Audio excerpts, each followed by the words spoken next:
In this episode, we go to Liberia and hang out with cannibal warlords. I left it up on the chopper, I'm gonna eat it. Left it in General hot.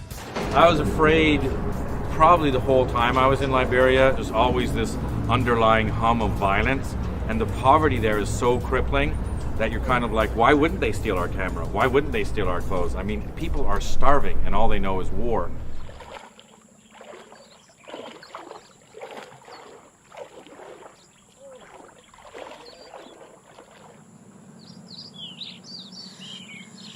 So is that why your nickname was General Butt Naked? Yes, because I was naked, because I fought naked.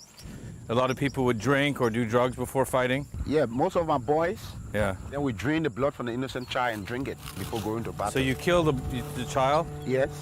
And then drink the blood? Yeah. I left it up on the chopper, I'm gonna eat it. Left it in General hot. Make sure you eat it. So what kind of war is it? Gorilla? World War III. It's World War III.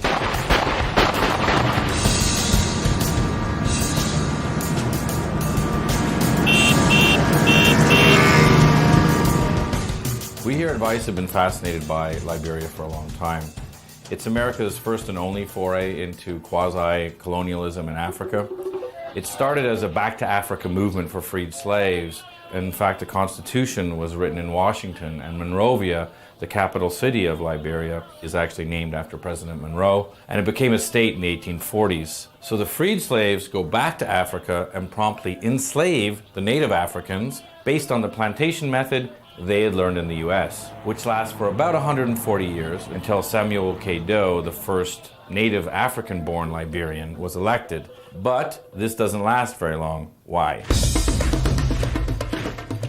Because an American-educated, and some would say American-backed, rebel leader named Charles Taylor and his buddy Prince Johnson came from America and overthrew him. We are not a military group here. I'm not a soldier. What we seek to do is to destroy these military dictatorships around Africa. And that's that Charles Taylor virus. If the civilians can throw out the army, wow, we are in trouble. Well, I love it. We will fight to the last man. I will get weapons from wherever I have to get it. If the Pentagon's got some, please give me some. Despite reports that the government wants talks with the rebels, the violence goes on. The government and people of this country assure you that the armed forces will protect them and that the rebel will soon be eliminated. Rebel forces stormed into the center of the capital today. They're now less than a mile from the executive mansion where President Samuel Doe has barricaded himself with about 500 soldiers. In fact, Prince Johnson, who got to Doe before his buddy Charles, ended up torturing him, cutting him up, and is rumored to have eaten him while filming the whole thing.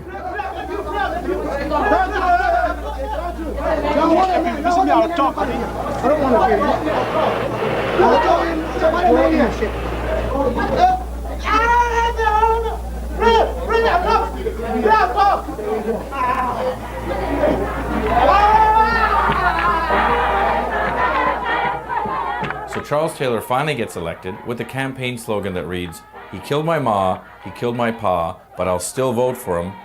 And it works. He gets elected. But he's so corrupt that soon after, there's a bunch of warlords fighting for control over Liberia, the country devolves into civil war, and things go from bad to severely fucked up. I know somebody who want to kill me. If I grab you, I will eat you. Raw. But this is like a civil war on steroids. It's a post-apocalyptic Armageddon with child soldiers smoking heroin, cross-dressing cannibals, systematic rape. It's total hell on earth. We love the music. There's some music. They call it the sound of death. Yeah, but it's a sound of music to us. Liberia's been in the news a lot lately because Charles Taylor is on trial at The Hague for war crimes. But we wanted to know what happened to all the other warlords. So we contacted a Canadian journalist who lives in Liberia named Miles Esty, who's kind of a Kurtz-like character, tall, skinny skeleton guy, who's had malaria more times than he's had hot dinners. And he said he could get us access to all these ex-warlords. So we said, great. We got on a plane and we flew to Liberia.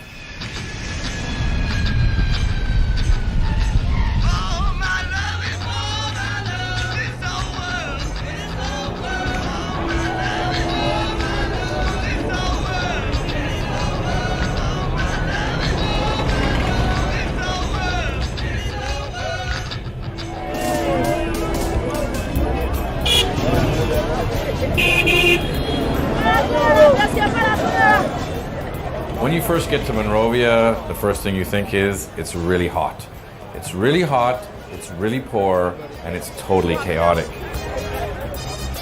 In fact, when we went to pick up Miles, he had just gotten out of the hospital with malaria. He gets in the car and he says, "Are you ready to go? We're going to Baboon Town in the red light district to meet our first general, General Bin Laden."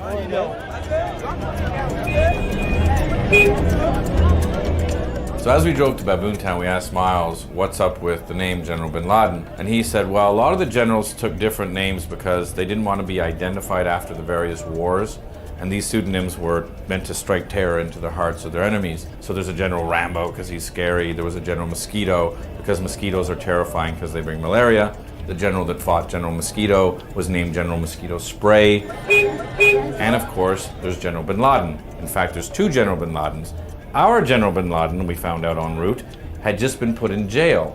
Now, he didn't know why, but he suspected because the authorities found out that we were coming with cameras to shoot him. And they say they're not going to let him out, but we can interview him in the jail and we can interview the commanders. Let's do that. Let's go there. Can we go there now? Yeah. Let's go now. It's a big deal, dude.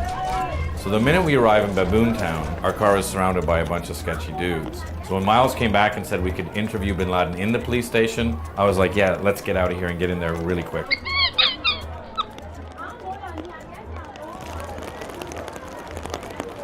So we get into the police station and it's chaos. Some guards are saying you can go see him, other guards are saying you can't go see him, and we just have to sit there and wait.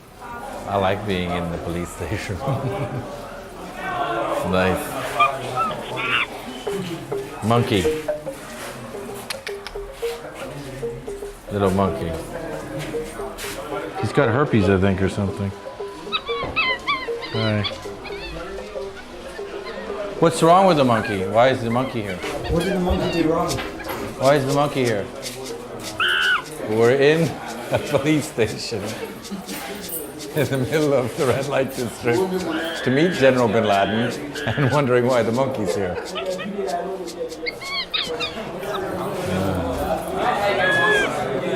And eventually, after sitting there for a while, we realized, oh, we've got to grease some palms. So we gave them some money, and bang, we were back into the jail, and we could talk to Bin Laden. Hey, Bin Laden. Yeah. How are you? My friend Shane. Shane. I'm Dempsey. Yeah. Nice to meet you. We're gonna try to get you out of here now, and then we can go back. We can go back and establish the program. Very next. Okay. That All will right. be fun. All right. We're gonna do it right now. Now. Okay. God bless you. To get him out, what do we have to do? You know what you did? Yeah, I know what he did. Just we're talking about to get him out. What do we have to do? Yeah, when you pay that money, or you To who? What do you mean?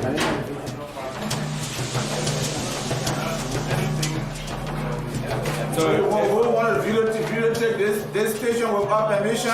Is that what we do? Yes. If you did not get any permission from me to videotape my office. Okay, well, Okay, stop. Permission. It's off. the video's off. He's carrying. You're just holding it right now. Well, I hope that I have not been recorded here up air because you know this is a criminal. Look, we're good people. We're good. I just Nobody's recording anything. You just need to pay some cash for getting on. Sure, I can give him cash. Inside the problem. Can we pay him and pay you a fine and then take him? Fine. Okay, great. That's good. Okay. Okay, let's go. Okay, let's go.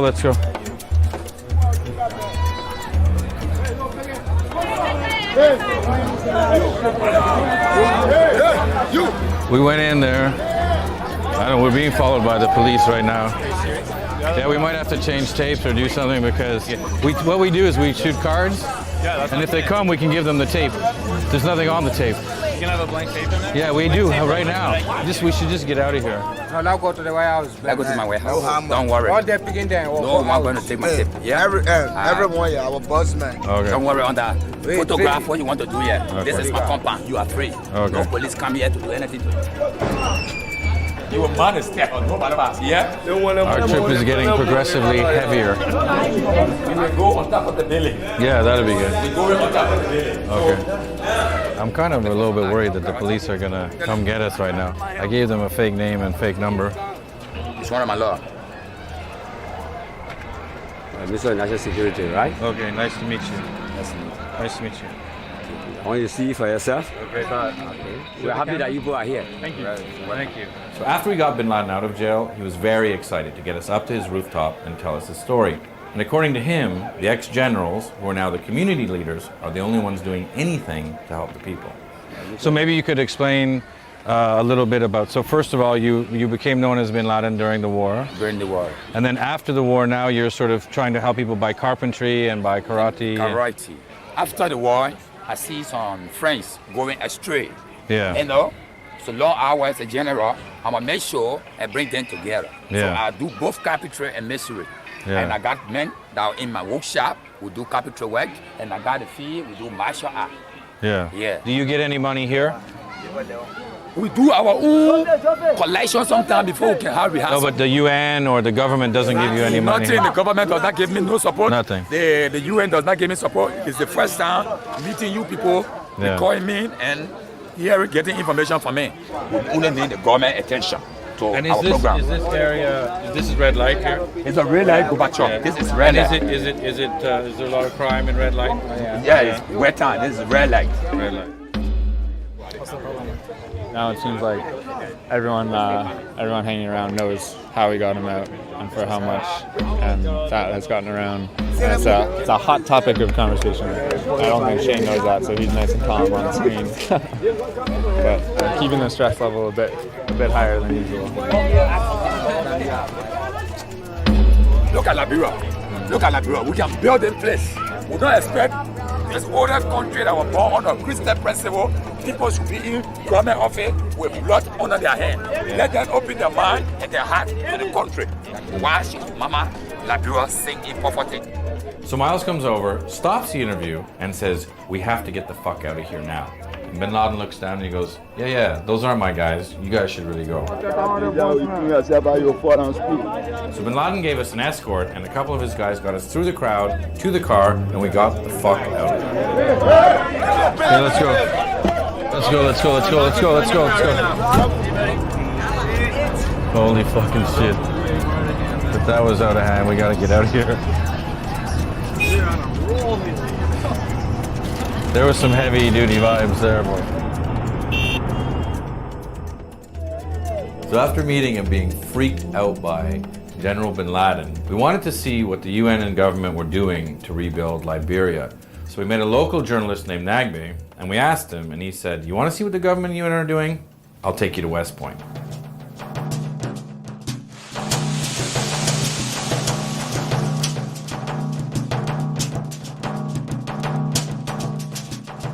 So West Point is the worst slum in Liberia, which makes it one of the worst slums in West Africa, which makes it one of the worst slums in the world. And when you first get there, the first thing you want to do is get the hell out. It's open sewers everywhere, shit, piss, garbage, everything mixed in, and the stench is overpowering.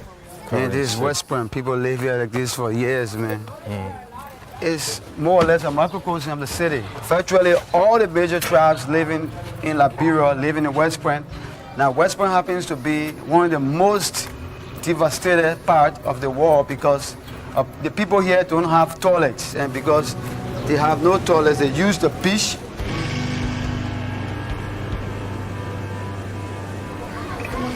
Oh, dude. It really stinks here.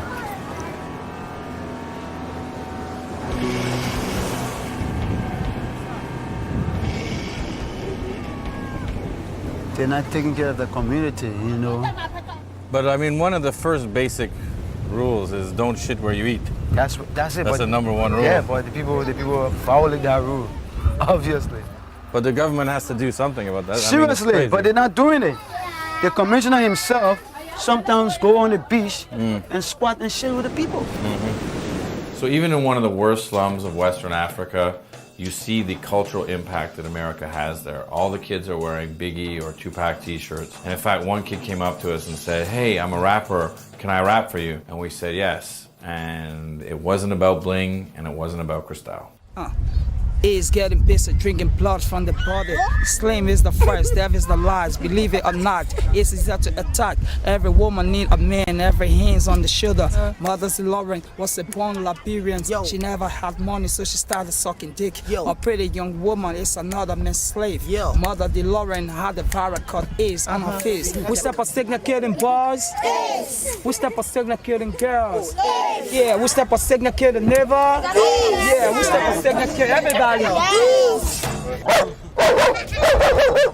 And is there a lot of malaria in here? A lot. Needless to say, in West Point, health conditions are foul. Diseases everywhere. Malaria, infections, and AIDS are rampant. Mamãe, meu pai tá só atiçaram o cão na escola. Não é. These electronic shops. Yeah. They are just cover up. Cover up for heroin. For heroin. Wow. It's a big business. We heard stories that during the war, the rebels would go out in boats with diamonds and trade the diamonds for weapons and cocaine, and it was a lot of Colombians and Mexicans. It did happen here. We find it interesting because cocaine and heroin are very expensive drugs. Yeah. So we were surprised to find heroin here. Usually in poorer countries, there's speed or meth or like things you can make. I feel all time Why coming is that? here. The Nigerians. Nigerians bring it.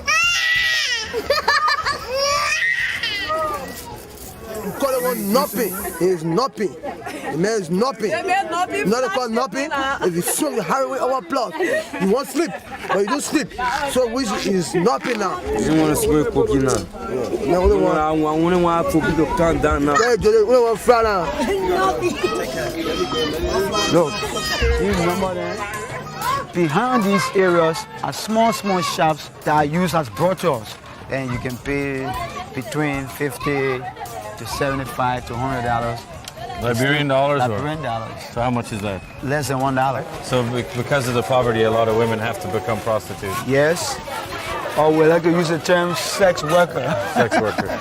We can go this way. We have no money, as we sell straight to get money. Almost such a way to feed them. If one or two, we got a part die in the war. $50, $30, $20 the fuck just to eat something. I'm a homosexual where I can say I can eat raka insect, I can eat mango, and you know, customary. Well, we can take the corner and we'll show you the brothel we're going to go to tonight. Yeah. But we're not going to do anything extra. You can just we'll show just pass through, all right? No small child. So now we're in a brothel. We're going to come back tonight. It's not open right now. Condoms here. We got some stains here, some blood here. and shit. Not very clean. Towel used for wiping. This is pretty good. How do we get out of here? Yeah, this way. So on our first day in Liberia, we see child junkies, shit and piss everywhere, malaria, AIDS, rape, and now we start hearing about cannibalism. The scaredest I was when we actually shot in West Point, which is the worst slum in West Africa. And it's kind of these rabbit war in the streets. And we went to shoot in a brothel with these junkies. And the junkies started asking for money. They're like, where's my money? Where's my money? And people started hearing money and just flooded into the brothel like, money, money, money. So we took off. The problem is you take off, you can't go anywhere because there's these little, streets that, that there's no rhyme or reason to them. So we're all running around in the dark. And we finally get back to the car against all odds. We get in the car and our driver's so freaked out about the mob following us that he peels off and nearly kills some people, which is terrifying because if you kill people down in West Point, they'll just take the car, rip you limb from limb.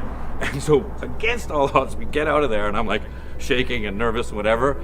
And as we go, we realize, oh, now it's time to meet General Butt Naked.